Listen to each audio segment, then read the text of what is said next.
Alright, welcome back to my channel. So today we're going to be talking about Jim Butcher books, not Dresden Files. That's next. But we're going to be talking about the Aeronaut's Windlass. It is Jim Butcher's steampunk adventure series, even though there's only one book out right now. I just want to start off saying I really enjoyed this book. It definitely had its problems, but it was a fun ride all throughout. So a little background on this book. There was a catastrophic event far in the past, so now society lives in these spires that are far, far, far high up into the atmosphere.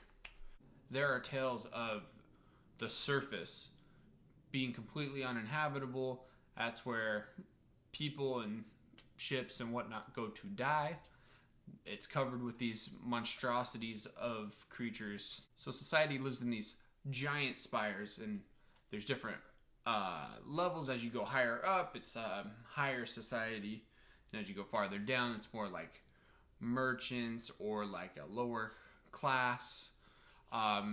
It's very Victorian in feel. You have these very noble families of varying degrees of import and notoriety and wealth. So this story is a very ensemble cast. You have these different characters that all end up having to come together for a mission. You have Gwen, who is from the arguably the most noble, highest family. You have actually Gwen's cousin Benedict. He is what's called a warrior born. People that when they're having kids, they choose to hybridize them with cats. So they're still very human, but they'll have cat-like features. They'll be tall, lean, heightened senses, stronger than usual. They do this so that they become better warriors, as far as, hence the name warrior born. But so the military and the Navy, they're able to distinguish themselves. Sometimes they'll be from a kind of lesser sub-family of one of the main houses, and it helps give them a little bit more prestige. Then we have Bridget. She is from probably the lowest house in all of Spire Albion, which is where our story mainly takes place. There is Bridget's father and Bridget, and that is the extent of her house. They're on the brink of being non-existent. They control meat production, which is very looked down upon by other houses.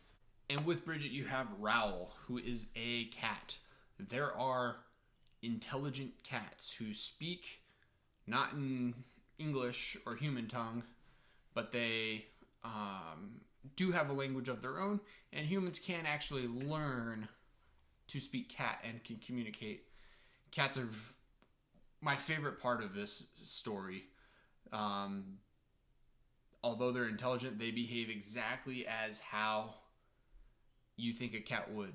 They think, they're very arrogant, they're very aloof, very snobby towards humans. Usually they want nothing to do with humans. Rao's family has a very close agreement and arrangement with Bridget's family. And so Rao actually takes Bridget as his own personal human and names her Little Mouse. And we have Captain Grimm, who is a privateer. He was formerly of the Albion Navy.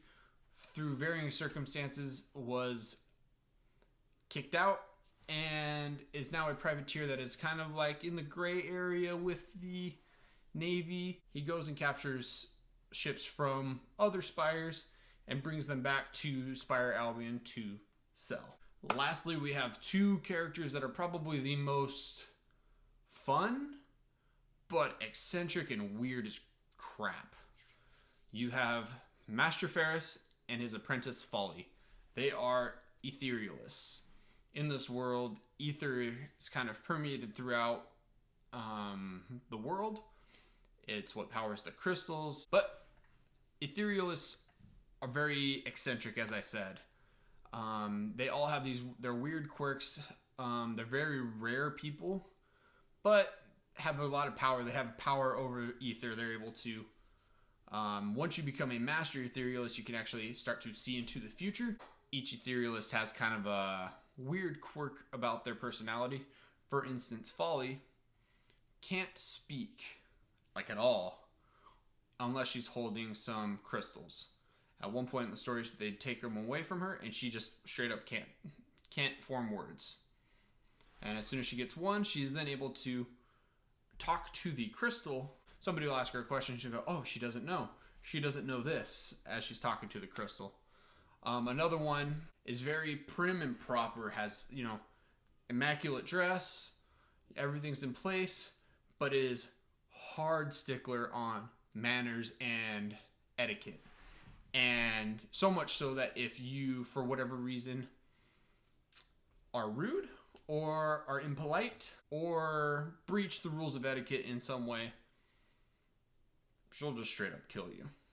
So that's real fun. So I wanted to talk about the cat culture a little bit because it was honestly my favorite part of this entire book, as Raoul would very much be pleased to hear. You'll understand that if you've read the book, because Raoul is often described as impossible to deal with. So cats are broken up into these clans that live throughout the Spire. They're usually in the shadows. They don't usually like humans, but often there's an agreement where the cats will go and hunt down the vermin and whatnot. But cats are often, from the human perspective, thought of also as vermin. Most humans aren't aware of the deepness of cats, or that they're intelligent, that they have their own motivations, their own reasonings.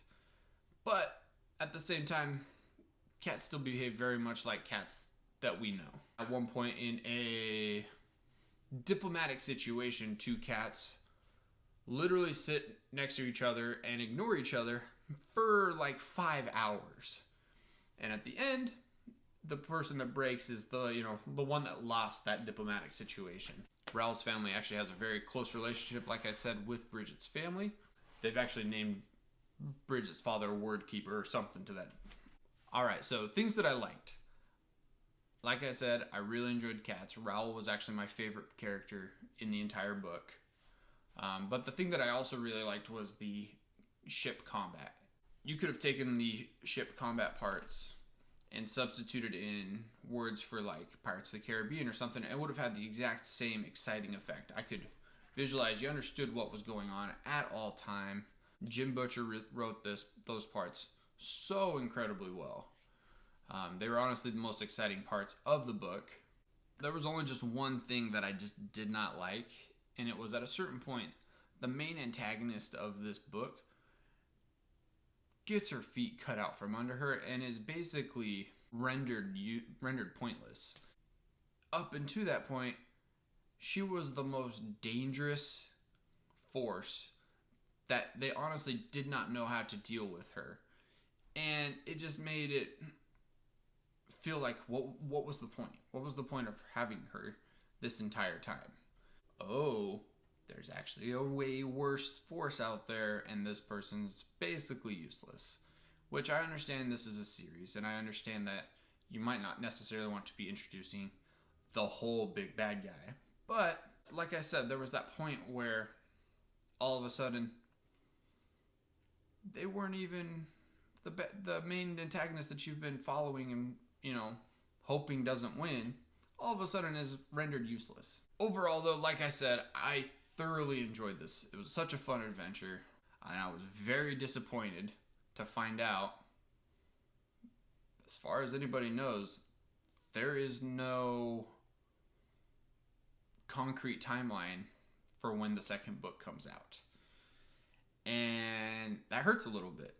Clearly, Dresden Files is Jim Butcher's focus. It's wildly popular. It's probably top 10, if not top 5 most popular fantasy series currently.